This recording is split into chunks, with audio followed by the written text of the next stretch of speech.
नौकरी छोड़ने के पीछे जो लॉजिक था वो ये था कि मैं एक रिसर्च कर रहा था कि कोई भी इंसान जैसा है वो ऐसा क्यों है। मुझे कोई बात समझ में आती है तो क्यों आती है, और नहीं आती है तो क्यों नहीं आती है। मुझे अगर खेलना पसंद है लेकिन मेरे किसी दूसरे दोस्त को रिसेस में भी, आधी छुट्टी में भी बस्ते पर बैठना पसंद है तो वो क्यों है। मैं एक बच्चा चुपचाप सारी बातें मान लेता है और दूसरा बच्चा इतना आर्ग्यूमेंट करता है तो वो क्यों करता है। एक बच्चा कैलकुलेटिव सोचता है, एक बच्चा इमोशनल होता है, वो क्यों करता है। एक बच्चा हमेशा ही सारे उल्टे काम करता है तो वो क्यों करता है।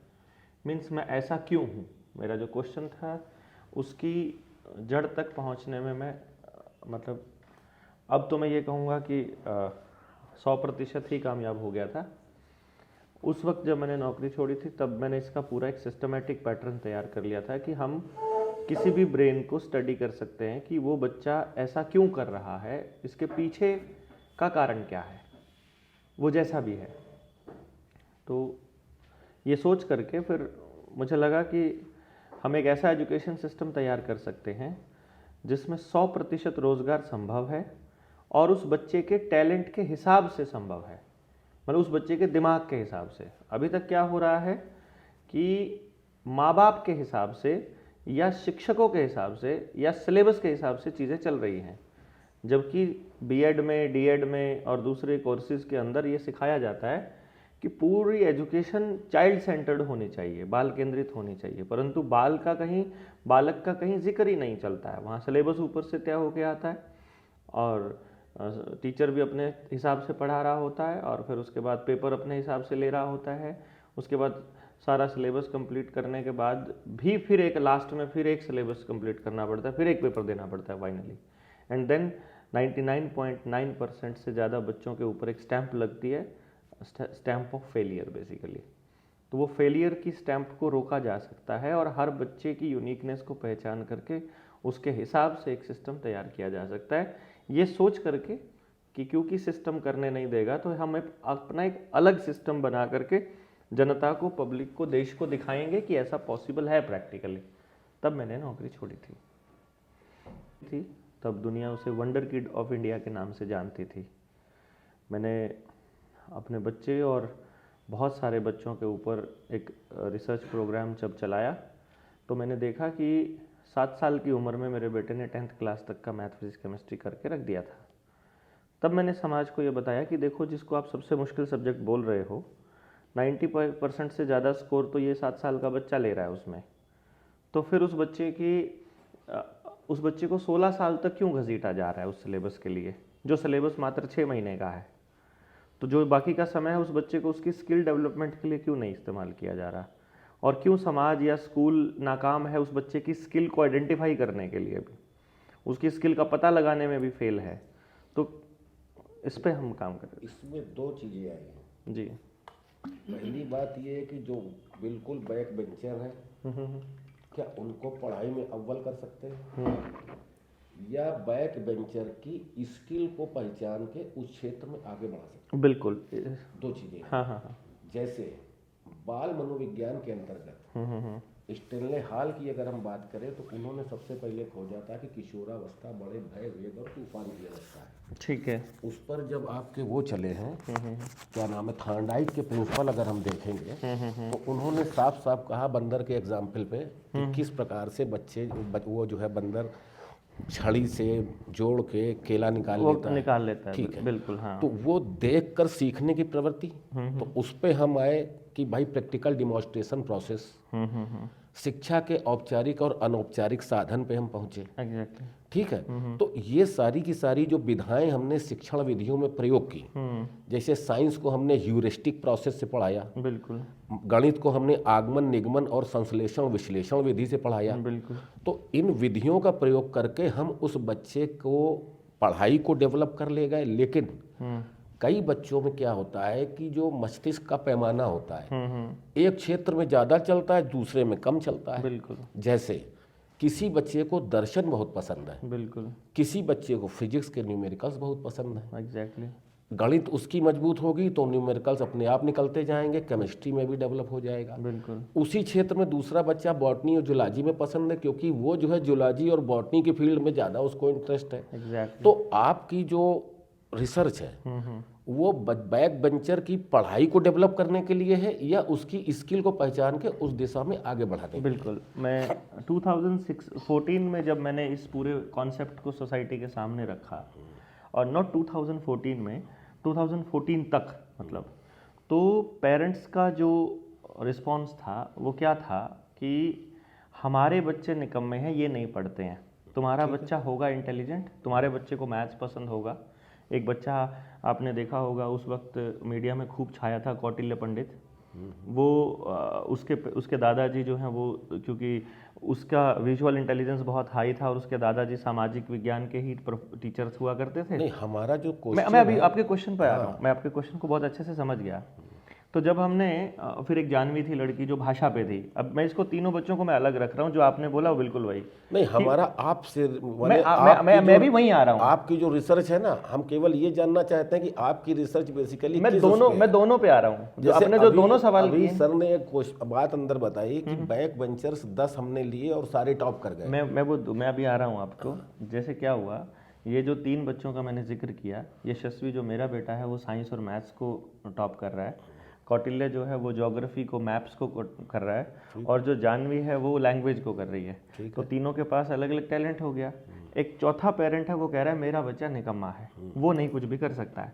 मैं उसे कह रहा हूँ वो आपका बच्चा पढ़ने के लिए नहीं बना असलियत में, तो ठीक है। अब अगर वो नहीं बना है, लेकिन फिर वो कह रहा है कि नहीं, पढ़ने के बिना तो काम चलेगा नहीं, एडमिशन भी पढ़ के होगा, नंबरों से होगा, और कोई नौकरी मिलेगी या कोई जॉब मिलेगी, रोज़गार मिलेगा, वो भी पढ़ के होगा। तो हमने एक एक्सपेरिमेंट किया 2015 में। हमने ट्राई सिटी में, चंडीगढ़, पंचकुला और मोहाली के स्कूलों में सभी स्कूलों को एक चिट्ठी लिखी और प्रिंसिपल से जाके मैं पर्सनली मिला। मैंने कहा आप अपने स्कूल का सबसे पीछे वाला बच्चा दे दीजिए, जो आपने बैक बेंचर की बात कही, जिसको आप सबसे निकम्मा बोल रहे हो, जिसको आप कहते हो कि ये पढ़ने में बिल्कुल नकारा है, ये बिल्कुल नहीं पढ़ सकता है। वो 20 स्कूलों से मैंने 20 बच्चे लिए, एक स्कूल से एक बच्चा, उस स्कूल का सबसे कमज़ोर बच्चा। हमने उसको लेकर के उनके पेरेंट्स को बिठाया। हमने कहा देखिए, ये जो एक्सपेरिमेंट है मैं ये करने के लिए कर रहा हूँ, मैं आपको सिर्फ ये बताने के लिए कर रहा हूँ कि कोई भी बच्चा कितना ही निकम्मा हो आपके क्राइटेरिया में, यदि टीचर को उसका दिमाग समझ में आ जाए तो उसको याद कराना या उसको समझाना कोई बड़ा काम नहीं है। इवन उसका इंटरेस्ट भी नहीं है तो भी उसको समझाया तो जा ही सकता है, और याद भी करवाया जा सकता है, क्योंकि उसका अपना एक लर्निंग मेथड है। तो हमने इस एक्सपेरिमेंट को जब किया तो उसके अंदर बच्चों को जब हमने उसको कंप्लीट किया तो सेशन कंप्लीट हुआ, 18 बच्चों ने फाइनल किया, 2 बच्चे बीच में किसी कारण से चले गए थे। 18 के 18 बच्चे एंड ऑफ द सेशन अपने अपने स्कूल के टॉपर्स थे। सारे मीडिया हाउसेस ने खूब छापा उनको।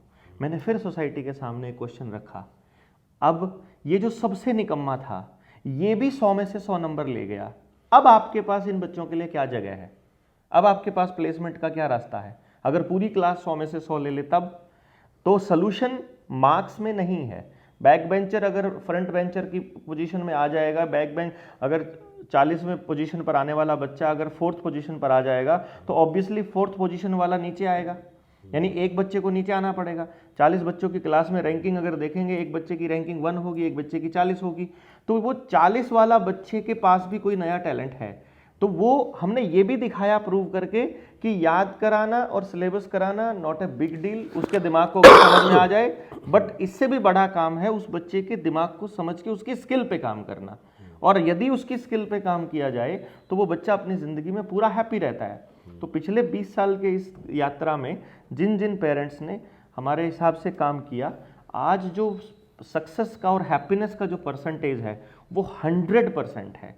मतलब आज तक कभी तक कोई बच्चा ऐसा नहीं मिला है जिसने अपना वो टैलेंट यूज़ किया हो या वो स्किल इस्तेमाल की हो अपनी लाइफ के लिए जिसके लिए वो बना था, और फिर उसके बाद आज वो फ्रस्ट्रेटेड हो या उसके रिलेशंस भी बेस्ट हैं अपने फैमिली के अंदर, वो ज़िंदगी को भी पूरा एंजॉय कर पा रहा है, वो घूम भी पा रहा है, वो पैसे के पीछे भी नहीं दौड़ रहा है, वो ज़रूरत से ज़्यादा काम भी नहीं कर पा रहा है, काम का प्रेशर भी नहीं, because he is enjoying each and every moment of his life, क्योंकि वो जो काम कर रहा है उस काम को वो सच में चाहता है करना। तो अब उसके लिए वो काम नहीं है, अब उसके लिए काम वो इन्जॉयमेंट है बेसिकली। अब उसको 20 घंटे लगाने पड़ते हैं अपनी ड्यूटी पर, 16 घंटे लगाने पड़ते हैं, 15 घंटे लगाने पड़ते हैं, not a big deal for him. Big deal उसके लिए है काम किसी और के लिए, किसी और चीज़ के लिए बना है और काम कुछ और करना पड़ रहा है, तब उसके साथ दिक्कत होती है, तब उसको जल्दी भागने की रहती है कि मुझे ड्यूटी से जल्दी जल्दी भागूँ, मुझे ड्यूटी पूरी करनी है बस खाली। तो जो मेन थीम था वो ये था कि बच्चे को उसके टैलेंट के हिसाब से तैयार किया जाए, उसकी स्किल को पहचान करके। तो नहीं, इसी वही हम कह रहे हैं कि हम बैक बेंचर्स को पढ़ाई में आगे लाएंगे आपके माध्यम से। नहीं, वो सिर्फ एक दिखाने के लिए पार्ट था, सोसाइटी को ये बताने के लिए था कि किसी को भी लाया जा सकता है, but that is not the solution. Solution is कि 40 के 40 बच्चों का रोल तय है। कुदरत ने जब उनको बनाया है, कांच को, लोहे को, स्टील को, पेपर को। आप ये कितने साल से कर रहे हैं? मैं इस पे रिसर्च शुरू किया था मैंने 2001 में। ये लिखना आप? हाँ 2001 नहीं, आपने बच्चों को शिक्षा देना या जो सिखाना इस मैं प्रकार 2004 में गवर्नमेंट जॉब में लगा। नहीं, वो तो 12 में छोड़ दिया। हाँ 12 में छोड़ दिया। उसके बाद आपने इसी पे प्रैक्टिकल हम करने लगे। नहीं, अब तक कितने बच्चों को सिखाया है? अभी तक बेहतर किया है? मैं बता रहा हूँ, बेहतर करने की पोजीशन में जो मेरे कांटेक्ट में है वो करीब डायरेक्ट कांटेक्ट में होंगे लगभग 3000 बच्चे। 3000 बच्चों को भैया लिखो। और मेरी जो टीम है, जो मेरी पहले 65 फ्रेंचाइजी थी, मेरी टीम के कांटेक्ट में होंगे करीब 20,000 बच्चा। 20,000 बच्चा इनकी team through out the India. मैंने कोई कंपनी बनाए क्या? पहले थी, 2016 में बंद किया मैंने। कंपनी बंद है? हाँ, अब इंडिविजुअल कर रहा है। अब मैं सिर्फ गांव को जगाने पे काम कर रहा हूँ। अब मैं इस पर काम 2016 में मुझे एक बात समझ में आई। एक मिनट, एक चीज नोट कराइए। 3000 बच्चों को आपने स्किल डेवलपमेंट किया ना? 3000 बच्चों के पेरेंट्स को मैंने काउंसिल किया कि उनके स्किल डेवलपमेंट की जा सकती है इस तरीके से। ठीक, ये लिखो। इनके अभिभावकों काउंसलिंग, अभिभावकों को था तो लोग आते थे। अच्छा, मेरा क्लाइंट अमेरिका से, तो अब वो बंद हो गया? हाँ नहीं, वो मैंने बंद कर दिया 2016 में। जब मुझे ये समझ में आया कि मैं सिर्फ अमीरों के लिए काम कर रहा हूँ, तो मैंने 2016 में उसे बंद करके। क्या नाम था कंपनी का? Expanding Horizons. एक्सपैंडिंग होराइजन देखो। क्योंकि एक बच्चे पर यदि मुझे कोई एक बच्चे के बारे में बोलने को बोल देता है, तो मैं एक बच्चे पर करीब 6 से 8 घंटा बोल सकता हूँ, एक सिंगल बच्चे पर, बिना एक सिंगल सवाल जैसे गांव जाते हैं आप, तो गांव में जो है बच्चों को रखते तो होंगे ना अपने पास 2-4 दिन? नहीं, गांव में तभी तो पकड़ में आएगा क्या खासियत है उसमें। मैं बताता हूँ उसमें क्या करते हैं हम। जब हम गांव में जाते हैं तो पहला जो स्टेप रहता है गांव का, वो ये रहता है कि पहले गांव को हम इकट्ठा करते हैं। ठीक भैया। इकट्ठा करने के बाद हम गांव वालों को ये बताते हैं कि अभी एजुकेशन सिस्टम में गलत क्या हो रहा है। फिर हम बताते हैं कि आपके लिए एक सही रास्ता ये है। जो गांव वाले तैयार हो जाते हैं कि बताइए इसी रास्ते पर चलना चाहोगे जो चल रहा है, या हमें बदलना चाहिए। जब गांव वाले तैयार हो जाते हैं कि हमें बदलना है, तो फिर मैं बदलता हूँ कि मैं क्यों बदलूँ आपके गाँव के लिए। गाँव आपका, बच्चे आपके, तो बदलना पड़ेगा आपको। तो फिर वो कहते हैं हम कैसे बदलें। तो हम उनको बोलते हैं एक काम करो, मेरे पास ये विधा है कि मैं टैलेंट निकालने की टेक्नोलॉजी अपने पास पड़ी है, तो एक काम करते हैं, मैं आपके यूथ को सिखा देता हूँ कि वो टैलेंट कैसे निखारना है, तो आप वो ट्रेनिंग घर पे बैठे ले लीजिए। तो गांव के 15 से 20 बच्चा भी अगर निकल करके आ जाता है और उस ट्रेनिंग को, बेसिक ट्रेनिंग को घर बैठे ले लेता है, तो अभिभावक की बच्चा, अभिभावक ले लो, नौजवान बच्चे ले लो जो बेरोजगार बैठे हुए हैं, कोई भी ले लो, मतलब गाँव से कोई भी आदमी गाँव से ले सकता है फ्री ऑफ कॉस्ट। इसका कोई पैसा मैं नहीं लेता हूँ। ट्रेनिंग देते हैं? कितने दिन की है ट्रेनिंग? ये ट्रेनिंग घर पे बैठे होती है करीब 30 से 40 घंटे की। 30 घंटे की ट्रेनिंग देते हैं गांव वालों को। उस ट्रेनिंग से वो अपने बच्चों को उस ट्रेनिंग से वो किसी भी बच्चे को पहचानने की पोजीशन में आ जाते हैं। बट इसके बाद एक मैनुअल ट्रेनिंग होती है जिसको मैं बुला कर देता हूँ, जिसमें मैं टेक्नोलॉजी भी उसको देता हूँ साथ में, कि किसी बच्चे को आप कैसे पहचानोगे, एग्जैक्ट उसका क्वांटिफाई कैसे करोगे उसके टैलेंट को, उसका लर्निंग मेथड कैसे बताओगे, उसका पर्सनालिटी टाइप कैसे बताओगे, ब्रेन डोमिनेंस कैसे बताओगे, मल्टीपल इंटेलिजेंसेस कैसे बताओगे, उसके इंटरेस्ट एरियाज कैसे बताओगे, उसका IQ, AQ, CQ, EQ कैसे बताओगे, emotional quotient, adversity quotient, creativity quotient या इंटेलिजेंस क्वोशंट। तो क्वेश्चन आंसर प्रोसेस है आपका? Not question answer process. जो बच्चे का जो ब्रेन लोब है, जो बच्चे का ब्रेन है, वो उसके जन्म से पहले बन लेता है। जब वो पैदा होता है उससे पहले 7वें महीने तक उसका पूरा ब्रेन डेवलप हो जाता है। और ब्रेन लोब्स हमारी बॉडी के अंदर, बॉडी के ऊपर बहुत सारे प्रिंट्स के रूप में होते हैं जो यूनिक होते हैं। जैसे आँख का रेटिना है, ये हर आदमी का यूनिक है। पैर की उंगलियों के निशान हैं, वो हर आदमी के बिल्कुल अलग हैं। हाथ की उंगलियों के निशान हैं, हर आदमी के अलग हैं। डीएनए के अंदर बहुत इन्फॉर्मेशन है। हमारा चेहरा, हमारा माथा, हमारी नाक, हमारा कान, एक एक चीज़ की जो बनावट है वो हमारे बारे में कोई ना कोई इन्फॉर्मेशन देती है।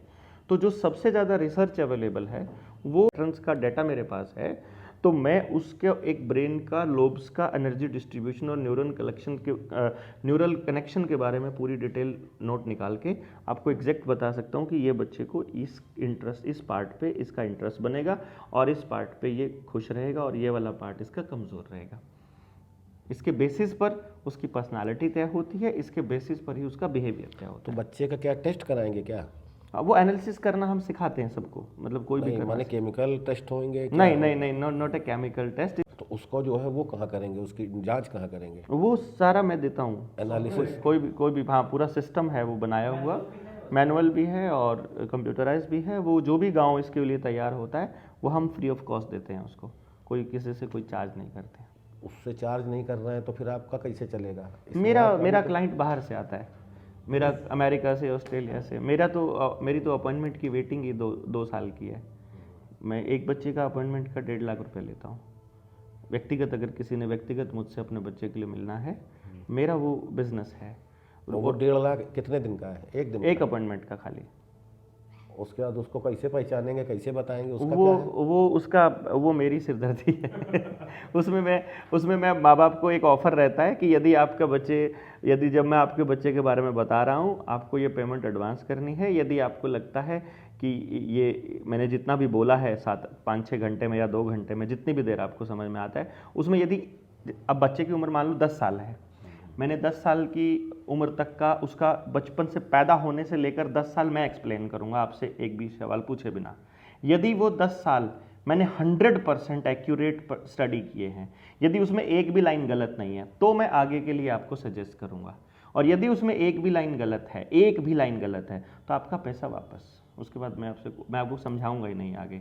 मतलब 100% एक्यूरेसी है तो ही मैं आगे के लिए आपको सजेस्ट करूंगा, otherwise I will not suggest. क्योंकि जो चीज़ें आपने 10 साल में उस बच्चे के अंदर देखी हैं, वही चीज़ अगर मेरी रिपोर्ट बता रही है, इसका मतलब है कि जो आपने देखा है मैं वो भी देख रहा हूँ और जो आपने नहीं देखा है मैं वो भी देख रहा हूँ। तभी हम लोग उसके लिए चार्ज करते हैं। और ये मैंने एक नियम है हमारा कि उसके लिए हम लोग संचय नहीं करते हैं। मतलब जितना मेरा एक्सपेंसेस है सिर्फ उतना ही मैं अर्न करता हूँ, बाकी के अपने 25 दिन जो है सोसाइटी के अंदर ही लगाता हूँ, टोटली फ्री ऑफ कॉस्ट। ये यानी यहीं से जो गाँव को देने के लिए, टेक्नोलॉजी के लिए जो एक्सपेंसेस आते हैं और मूव करने के लिए पर्सनली, वो यहीं से आते हैं। ये था कि हम जब पढ़ाते थे तो अगर हम फीस ना लें तो माँ बाप उसकी कदर नहीं करते। फीस लेते हैं तो उतनी फीस एक नॉर्मल आदमी दे नहीं पाता, और फिर जितनी फीस पे करते हैं वो सिर्फ अमीर पे कर सकते हैं। फिर हमें ये लगता है कि हम सिर्फ अमीरों की ही सेवा कर रहे हैं। तो तब ये समझ में आया कि इसको तो जो स्टेक होल्डर है उसे समझाना पड़ेगा, उसे समझने में समय लगेगा, बट लेट अस डू कि कोई बात नहीं। अगर 8 से 10 साल अगर लगते हैं समझाने में, तो मैंने अपनी लाइफ के 15 साल निकाल के अलग से रखे कि ये 15 साल में सिर्फ समझाने पे ही फोकस करूंगा। लेट्स सी कि कितना चेंज होता है। अभी आप गांव में ही उनको सिखाते हैं जाके? अभी मैं गांव में जाकर के ही लोगों से मिलते हैं, लोगों को समझाते हैं। और अभी 2025 की जनवरी से हम एक नया कॉन्सेप्ट शुरू कर रहे हैं। मैं पूरे देश को एक एग्जाम्पल सेट करने के लिए, हमारी जो जनता सरकार मोर्चा की टीम है वो एक प्लान कर रही है कि हरियाणा के 7000 के करीब गांव हैं, हर गांव से 2 बच्चे लेकर के एक ऐसा शिष्य कुल शुरू करेंगे जिसके अंदर बच्चे को जीवन और समाज के लिए तैयार किया जाएगा। 14,000 बच्चे और 2,000 के करीब टीचर्स या और नॉन टीचिंग स्टाफ, वो मिल करके एक एग्जाम्पल सेट करेंगे कि देखो 14,000 बच्चों का एक ऐसा गुरुकुल या शिष्यकुल है जिसमें से निकलने वाला प्रत्येक बच्चा 100% रोजगार निकल रहा है। और वहाँ से आप अपने गाँव के अंदर कैसे चालू करोगे उसका एक एग्जाम्पल सेट करने की योजना है। ये ठीक कि एक बच्चा हम लेंगे उस कैपेसिटी से जो मतलब अपना खर्चा खुद दे सकता है, और एक लेंगे उस तबके से जो पे नहीं कर सकता है, और जो पे नहीं कर सकता है उसका एक्सपेंसेस उसी को बियर करना है जो पे कर सकता है बेसिकली। वो अभी कहाँ है? वो अपने अपने फील्ड में अपना काम कर रहे हैं। सब जॉब कर रहे हैं? नहीं, जॉब नहीं कर रहे हैं, सब अपना अपना काम कर रहे हैं, और सब अपने अपने काम में अपने अपने फील्ड के टॉपर्स हैं सारे के सारे, and they are the happiest persons. नहीं माने वो मैं अभी आपको दिखाऊंगा, मेरे फ़ोन में वो खबरें हैं उन बच्चों की। पढ़ाई कर रहे हैं वो? नहीं, वो हो गया, आज काफ़ी टाइम पहले की बात है वो सब बातें। तो कोई अपनी आईटी की कंपनी खोल के बैठा है, कोई अपना बिजनेस खोल के बैठा है, कोई अपना काम कर रहा है, कोई अपनी मतलब जो उसका बेस्ट इंटरेस्ट एरिया था वो उसी में लगा हुआ है, रिगार्डलेस ऑफ मतलब ये सोचे बिना कि मुझे क्या कर। जैसे उसका एक बच्चे का फैमिली बिजनेस किसी और चीज़ का है, वो बिजनेस नहीं संभाल रहा है, वो उससे अलग कुछ और कर रहा है। एक बच्चा है जिसको मतलब बहुत परेशानी थी, उसको समझ में नहीं आता था कि मैं क्या पढ़ूं क्या नहीं पढ़ूं। उस बच्चे को जब अपनी साइड चेंज करी उसने, जब मैंने उसको बताया कि तुम ये नहीं, तुम आईटी इंडस्ट्री के लिए बने हो, उसको बाद में फिर कैलिफोर्निया की यूनिवर्सिटी ने 35 लाख रुपए सालाना स्कॉलरशिप पे बुलाया, जिसको यहाँ पे एडमिशन नहीं मिल रहा था।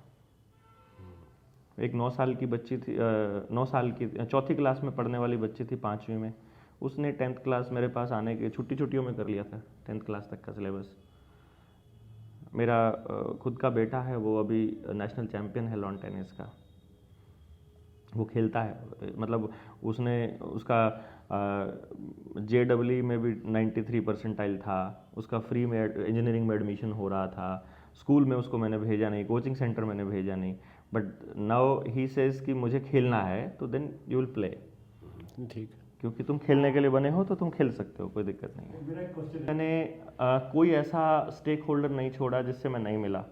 2015 में मैं नरेंद्र मोदी से मिला, मेरे पास वो सेक्रेटरीट की कॉपी पड़ी है जब मैं एंट्री की, जब मैं उनसे मिला PMO में, और वहाँ से मिलने के बाद फिर मैं स्मृति ईरानी से मिला, जो उस टाइम प्रधानमंत्री कौशल विकास योजना चालू किया था। मैंने ऐसे ही एक गोल सी मेज थी लंबी सी PMO में, सारे IAS अफसरों के बीच में मैंने प्रेजेंटेशन दिया, पूरा प्रोजेक्टर के ऊपर मैंने बताया कि ये चीज़ें होती हैं, ये ऐसे करना चाहिए, और हम हर बच्चे का टैलेंट पता लगा सकते हैं। और फिर एजुकेशन मिनिस्टर, फिर पार्लियामेंट का मेंबर, फिर लेजिस्लेटिव असेंबली का मेंबर, फिर हमारा ब्लॉक समिति का, जिला परिषद का, पंचायत मेंबर, स्कूल के headmaster, principal, masters, private school के मालिक, कोई नहीं छोड़ा मैंने, सबसे मिला मैं कि वाई डोंट यू स्टार्ट। बल्कि मेरे वो जो मैंने मीडिया में बाकायदा लेटर्स डाले मैंने। PMO में जो आप मिले, आपने जो अपना प्रेजेंटेशन दिया, उसको लोगों ने नहीं स्वीकार करके आगे बढ़ाया? स्वीकार करके देखिए, जो IAS ऑफिसर बैठे हुए थे, वो एक एक सवाल से जस्टिफाई उनको मैंने कर दिया, सेटिस्फाई भी कर दिया कम्प्लीटली। और उनकी जो लास्ट जो लाइन थी जिसके ऊपर हमारा मतलब जहाँ से मैं वापस आया था, वो 2 लाइनें थी, और फिर क्या ही कहूँ मैं, मतलब आपसे। तो पहली लाइन ये थी कि उन्होंने मुझसे पूछा कि आपका ये जो टॉपिक है ये किसी से एफिलिएटेड है क्या, किसी से सर्टिफाइड है क्या। मैंने उससे बोला कि बनाने वाले को कौन सर्टिफाई करेगा, आपको कैसे पता कि मैंने ठीक किया कि नहीं। हाँ, मैं आपके दिमाग को यहाँ बीच में ला के रख देता हूँ, मैं उसको एक्सप्लेन कर देता हूँ, यदि उसमें 1% भी कुछ कमी है तो जो चोर की सजा वो मेरी हो जाए, बट मुझे कौन सर्टिफाई करेगा। आने वाले टाइम में मैं सर्टिफाई किया करूँगा, ये तो मैं कर सकता हूँ, बट अभी मुझे कोई सर्टिफाई करने की पोजीशन में नहीं है। पहली बात तो ये है, और दूसरी बात ये है कि पार्टी फंड में देने के लिए मेरे पास कुछ नहीं है क्योंकि मैं जब सारा ही काम फ्री ऑफ कॉस्ट कर रहा हूँ, तो जब मैं पैसे के लिए कर ही नहीं रहा हूँ, तो देन वाई। अच्छा, इसमें क्या AI टेक्निक का भी प्रयोग कर रहे हैं? नहीं, इट्स ऑल मैनुअल।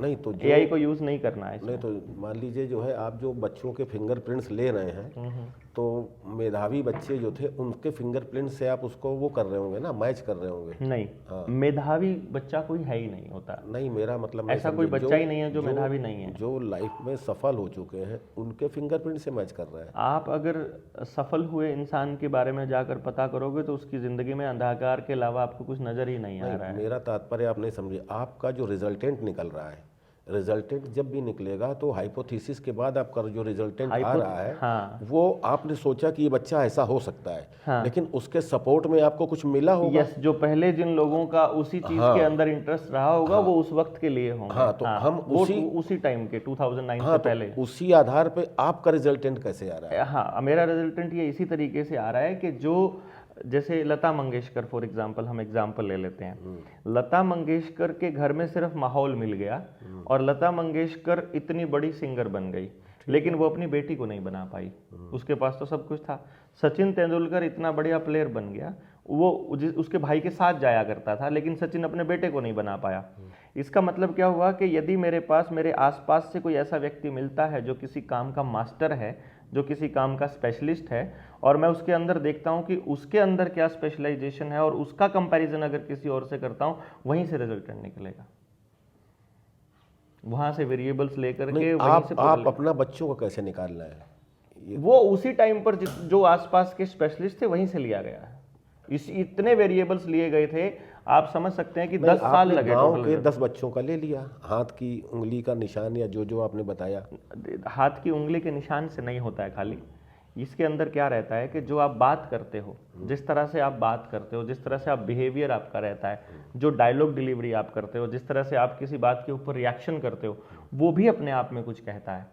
यानी ये समझ लीजिए कि पूरे 10 साल तक सिर्फ लोगों के बिहेवियर को एनालिसिस करके यदि आप नोट डाउन करते रहते हैं और उनके वेरिएबल्स को नोट डाउन करते रहते हैं और वहाँ से कोई हाइपोथेसिस बनाते हैं, और फिर हाइपोथेसिस को कितनी बार आपको नल एंड वॉइड करना पड़ता है और कितनी बार वो वेरीफाई करनी पड़ती है, उस वेरिफिकेशन के बाद रिजल्ट निकलते हैं और उसके बाद फिर दोबारा शुरू करना पड़ता है, फिर कई बार जीरो से शुरू करना पड़ता है। देखिए, आपके जो रिजल्टेंट आ रहे हैं, आपने अपना एक मॉडल तैयार किया है। यस, आप उस मॉडल पे मॉडल नहीं, वो कसौटी मानिए, एग्जैक्टली, उस पे आपने बच्चे को परखा जी, तो आपका वो कसौटी वाला मॉडल कितने हजार लोगों से बातचीत के बाद तैयार हुआ? करीब 10,000। ये लिखो, 10,000, करीब 10,000। ये वो जो से ही चालू कर दिया था आपने। कॉलेज तो 12 में छोड़ा है ना? नहीं, स्कूल तो मैंने 2012 में छोड़ा है, लेकिन मैंने इसके ऊपर स्टडी 2001 में शुरू कर दिया था। ठीक है, तो 2001 में स्टडी शुरू? नहीं, ये जो मॉडल था ये 2002 से, आप 3 से कह सकते हो। आप 2003 में आपका मॉडल तैयार हो गया था? हाँ, 3 में इस पे चालू किया स्टडी करना और 9-10 तक, 10 में तैयार हुआ आपका। 9 में मैंने पूरा कर लिया था, मतलब 2009 में मॉडल तैयार हुआ। ये मॉडल में आप कितने क्वेश्चंस तैयार किए जिसपे बच्चे से पूछते हैं? क्वेश्चन आंसर है क्या? नहीं, क्वेश्चन आंसर नहीं है, बिहेवियर एनालिसिस है टोटल कंप्लीट। तो बिहेवियर एनालिसिस क्वेश्चन के आधार पे करते हैं कि चेहरा मोहरा देख के, आंखों की एक्टिविटीज देख करके?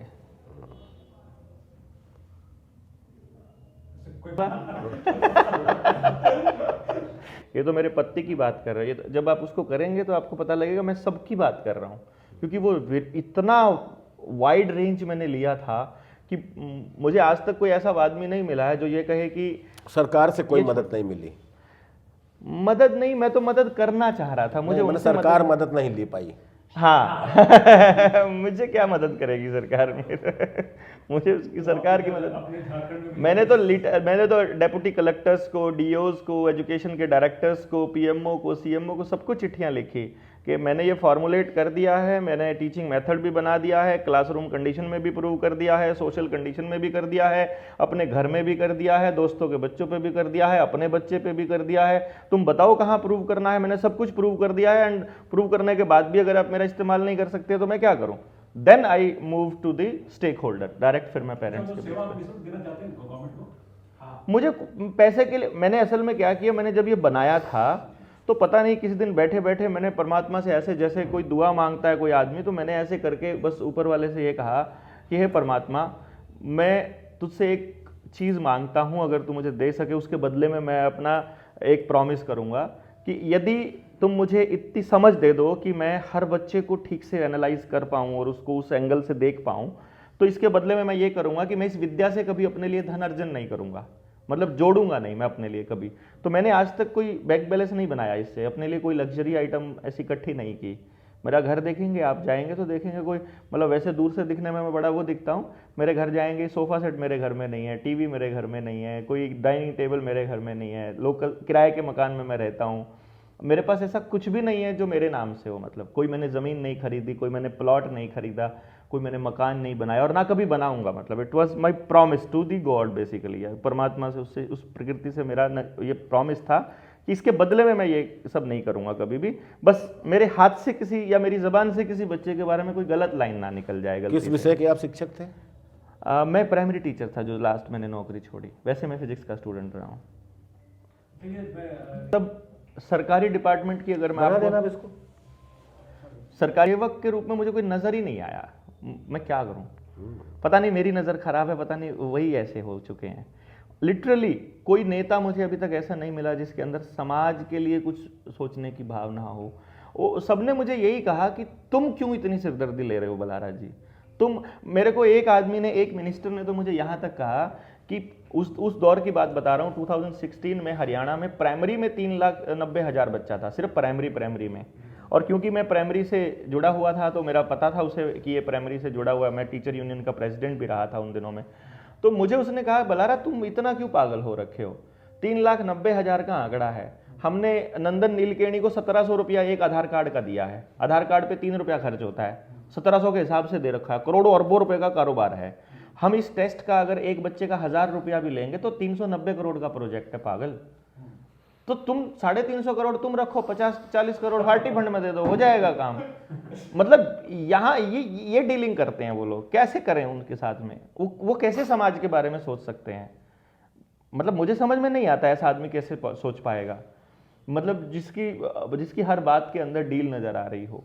मुझे दिख रहा है कि मेरे पास एक इतनी क्रांतिकारी, एक रेवोल्यूशनरी एक आइटम है जिसका आप इस्तेमाल कर सकते हो, आप नहीं कर पा रहे हो। मेरा तो मतलब मेरा भी बैड लक है, बच्चों का भी, समाज का भी, मेरा तो क्या ही है। प्राइवेट स्कूल को आप दे सकते हो अगर कुछ चाहे तो। प्राइवेट स्कूल भी उससे प्रॉफिट ही कमा रहा है बेसिकली। तो उससे मैं तो ये कहता हूँ कि अगर सरकार उसको नहीं ले रही है और प्राइवेट स्कूल अगर अपने बच्चों को 100% एजुकेशन की दिशा में ऐसा कोई एजुकेशन सिस्टम, करिकुलम तैयार करने के लिए आगे आता है, मुझे उससे भी कोई दिक्कत नहीं है। फायदा होना चाहिए बच्चे का सिंपली। अगर कोई और इससे पैसा कमा रहा है मुझे दिक्कत नहीं है, मतलब आप कमा सकते हो, मुझे कोई दिक्कत नहीं है, मैं नहीं कमाऊंगा, ये मेरी लिमिटेशन है। कि वो मोबाइल में एंगेज रहता है। ये दो अलग अलग प्रॉब्लम्स हैं। और अगर आप इसको बच्चों से, हाँ मतलब दो प्रॉब्लम है ना, लेकिन ये एक ही बच्चे में है, दो प्रॉब्लम है। मैं इसको ऐसे देख रहा हूँ कि यदि आप मेरा नीडर इंडिया करके मेरा एक चैनल है यूट्यूब इंडिया पे, यूट्यूब के ऊपर, सॉरी, नीडर इंडिया। मैं अभी 13 तारीख को था लाइव, 13 तारीख को मैं रात को चला था 3.5 घंटा लाइव। हाँ, नहीं देख पाते हैं। मैं पूरी रात, अभी मैंने 1 जनवरी को पूरी रात लाइव आना है, पूरी रात। मतलब वहाँ पेरेंट्स के इतने सारे क्वेश्चंस आए हुए हैं। सेमिनार अभी हमने दिल्ली के तालकटोरा स्टेडियम में किया था, उसमें इतने सारे क्वेश्चंस हैं, तो वो सारे क्वेश्चंस का मतलब मैं आंसर दे रहा हूँ हर पेरेंट का। तो जो आपने बोला है कि जैसे बच्चा बात नहीं सुनता है, पहला पॉइंट ये कि आपने बात सुनानी क्यों है, आप सुनते क्यों नहीं, उसकी क्यों नहीं सुनते हो। पहली बात तो आपने ही क्यों सुनानी है। और दूसरी बात ये कि वो आपकी क्यों नहीं सुन रहा है, इसका सीधा सा मतलब ये कि आप नहीं सुनते हो। बिकॉज उसको नहीं मालूम है सुनना है कि नहीं सुनना है, उसको तो दिखाई दे रहा है कि ये भी नहीं सुनता है तो मैं भी ऐसे बिहेव करूं। आप ही सुनाते जा रहे हो तो वो भी अपनी अपनी कहेगा। और दूसरी बात है, जो मोबाइल में जो एंगेजमेंट है उसके 2-3 कारण रहते हैं मोस्टली बच्चों के केस में। पहला जो कारण है वो ये है कि वो वाकई में उस स्क्रीन के लिए ही बना है, मतलब रंगों के लिए बना है बेसिकली। वो बना तो है मतलब फाइन आर्ट्स के लिए या कलरफुल चीज़ों के लिए, उसे वो वहाँ नहीं मिल रहे हैं तो वो फिर स्क्रीन की तरफ चला जाएगा। और दूसरा बहुत बड़ा कारण जो निकल के आया है अपनी फाइंडिंग्स में, वो ये निकल के आया है कि वो जो बच्चा है वो इसलिए स्क्रीन ज़्यादा देख रहा है क्योंकि उसके आसपास के सारे बच्चे देख रहे हैं और उसे अपने पीयर ग्रुप में शामिल होने के लिए कोई और टॉपिक नहीं मिल रहा है। वो क्या करे, जैसे हम बचपन में फिल्म देखने जाते थे तो जो पड़ोसी के यहाँ फिल्म देख आता था, अगले दिन पूरी क्लास में वो स्टोरी सुना सुना के अपनी रौब झाड़ता था। तो वो दूसरा आदमी सोचता था यार मैं कुछ बोल नहीं पा रहा हूँ, तो वो भी उस फिल्म में अपनी बीच में घुसाए अपना स्टोरी, उसके लिए वो अगली बार फिल्म देखने पक्का जाता था, चाहे वो थोड़ी देर के लिए देखे। मीन्स जब आपको पीयर ग्रुप में शामिल होना है देन आप वो सब कर रहे हो। तो इसलिए हम पेरेंटिंग में एक पॉइंट समझा रहे हैं कि आप अपने बच्चे को सही रास्ते पर केवल तब लगा सकते हो जब आपके पड़ोस के बच्चे भी सही रास्ते पर हों। मीन्स आपको अपना बच्चा बचाना है तो आपको पड़ोसी का बच्चा भी बचाना पड़ेगा। This is the theme line for the parenting. मतलब बच्चे सिर्फ आपकी जागीर नहीं होते हैं, बच्चे असल में समाज की पूंजी होते हैं और समाज के लिए ही तैयार किया जाता है। उनको किसी प्राइवेट कंपनी की, सरकारी कंपनी की नौकरी के लिए तैयार नहीं किया जाता। असल में उसको समाज के लिए तैयार करना है और उसको इस तरीके से तैयार करना है कि वो बड़ा होकर के वो अपने लिए भी धनोपार्जन कर सके, अपना परिवार, अपना पेट भी पाल सके, अपने परिवार का पेट भी पाल सके और अपने समाज के अंदर कुछ अपनी भूमिका को सुनिश्चित कर सके। इस विषय पर तो कहीं पर बात ही नहीं होती है, ना समाज के अंदर इस पर चिंतन होता है, ना इसके ऊपर कोई डिस्कशन होता है, ना इसके ऊपर किसी स्कूल के अंदर कोई मंथन होता है, ना करिकुलम में के अंदर ये चीज़ें शामिल हैं। करिकुलम में तो एक ही चीज़ शामिल है कि ये सिलेबस कर लो, इस सिलेबस से तुमको ये नौकरी मिलने वाली है, बस चलिए बनारस जी, अब तो चाहेंगे कि झारखंड में आप शिक्षा लाइन अगर मेरे से कोई पूछता है तो मैं ये सोचता हूँ कि कोई भी समस्या है उसका समाधान केवल समझ में है, मतलब समझ ही समाधान है और नासमझी ही समस्या है। और बच्चों के केस में जो सबसे बड़ा जो ड्रॉबैक है पेरेंटिंग का और टीचिंग का, पेरेंटिंग एंड एजुकेशन दोनों केस में, हर कोई बच्चे को समझाने पर लगा है और किसी का भी ध्यान बच्चे को समझने पर नहीं है। और समाधान बच्चे को समझने में है। बच्चे को समझ लिया, समझते ही मतलब मैं ये मानता हूँ कि माँ बाप का उसी दिन अंत हो जाता है जिस दिन उसके घर में बच्चा जन्म लेता है। अब उसका प्रत्येक क्षण जो है उस बच्चे के लिए तैयार होना चाहिए, उसके लिए होना चाहिए। तो बच्चे को पहचान करके उसके हिसाब से समाज तैयार करना है, उसके हिसाब से एजुकेशन तैयार करनी है, उसके हिसाब से पड़ोस बनाना है, उसके हिसाब से व्यवस्था बनानी है। मतलब पेरेंट को जो करना है वो बच्चे के हिसाब से करना है, जबकि हो उल्टा रहा है कि माँ बाप अपने हिसाब से कर रहा है, बच्चे को उसमें एडजस्ट होना है। मतलब आपके बच्चों के लिए कोई स्पेस नहीं है। आप किसी भी एंट्रेंस एग्जाम की देख लीजिए एग्जाम्पल। नहीं, इसमें बहुत से बच्चे जो है आप हर आदमी तक नहीं पहुंच सकते। जी बिल्कुल। इस देश के अंदर एक कितना 140 करोड़ आदमी हो गया जी, हर परिवार तक तो जाएंगे नहीं आप। बिल्कुल तो आपका ये संदेश हो सकता है अखबार के माध्यम से कई जगह तक चला जाए। बिल्कुल बिल्कुल। तो एक तो संदेश हम आपका समझ गए कि अपने बच्चे को जानिए वह ऐसा क्यों है। जी ठीक। बिल्कुल। दूसरी बात आपका हम ये समझे कि अपने बच्चे की स्किल को पहचानिए, एग्जैक्टली उस दिशा में उसको बढ़ा दीजिए। उस दिशा में ही तैयारियां कीजिए, उसी दिशा में आप अपना पूरा जोर लगाइए। तीसरी बात आपकी जो है वो ये है कि हम अपने बच्चे को देखें, उसको समझें, ना कि हम अपनी बातें बच्चे को समझाएं। हाँ, उसके ऊपर थोपें। बच्चे पे थोपना नहीं है, बच्चे के मानवीय व्यवहार को, उसके अंदर से निकालना है, उसकी बेस्ट। उत्कंठाओं को समझना है और उत्कंठा के तहत जिस दिशा में उसका प्रयास है उस दिशा में उसको सुलभ कराना है रास्ता। एग्जैक्टली। एक चीज़ ये हो गई तीसरी आपकी। चौथी चीज़, सरकारें भी इस बात को ध्यान रखें और उसी अनुरूप करिकुलम बनाएं और काउंसलिंग की व्यवस्था करें बच्चों की। एग्जैक्टली। बच्चों की काउंसलिंग नहीं हो रही, इस कारण दिक्कतें हो रही हैं। बल्कि माँ बाप की, माने बच्चों की या माँ बाप की, बच्चों की तो काउंसलिंग की जरूरत ही नहीं है। नहीं, मेरा मतलब सरकारें जो करेंगी ना तो बच्चों को काउंसलिंग करके वो भी पहचानेंगे कि ये किस दिशा में जाना चाहता है, तो उसके लिए बच्चे को उस दिशा में बढ़ाएं, पेरेंट को समझाएं। लेकिन सरकारें स्कूल के माध्यम से बढ़ा सकती हैं। जी मान लीजिए कोई बच्चा छुटपन से ही जो है उसको खेती में बहुत रुचि है, तो उसको जैविक खेती में लगा दीजिए, करोड़ों अरबों कमाएगा, बिल्कुल। है ना। तो एक चीज़ आपकी ये हो गई। उसके बाद एक क्वेश्चन आपका सामान्य तौर पे कि आपसे सामान्य रूप से कोई कैसे बात कर सकता है, क्वेश्चन कर सकता है, उसका क्या तरीका है ये बता दीजिए। मुझसे बात करने के लिए सबसे बेस्ट है, एक तो मेरा ईमेल आईडी है drdev.nider@gmail.com।